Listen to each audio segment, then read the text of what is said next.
हरि नाम भजल बेरा पार होगा, हरि नाम भजल बेरा पार होगा, हरि भजन बिना जिंदगी बेकार होगा, हरि भजन बिना जिंदगी बेकार होगा।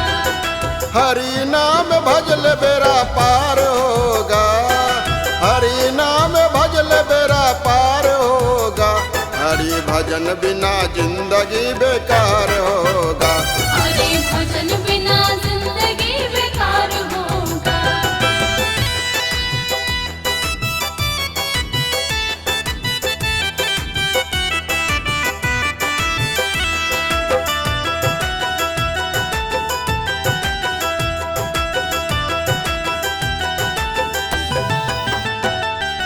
काम क्रोध मद लोभ में हरि को भुलाया है, कर्म धर्म छोड़ के माया में लुभाया है।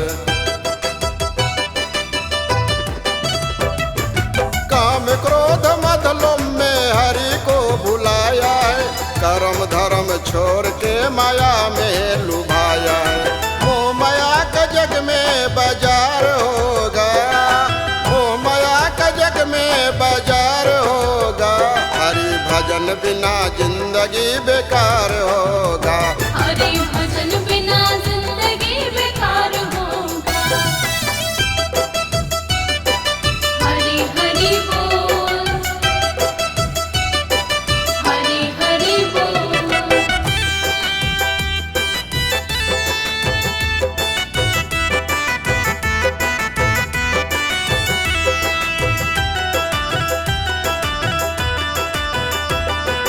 झूठी साची बोली बोली सबके भरी माते हो, कभी नहीं राम नाम अलख जगाते हो।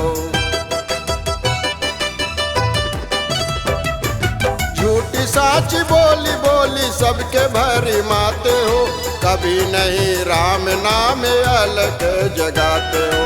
जो भी कमाया वो बंटवार होगा, जो भी कमाया वो बंटवार होगा, हरि भजन बिना जिंदगी बेकार होगा, हरि भजन बिना जिंदगी बेकार होगा।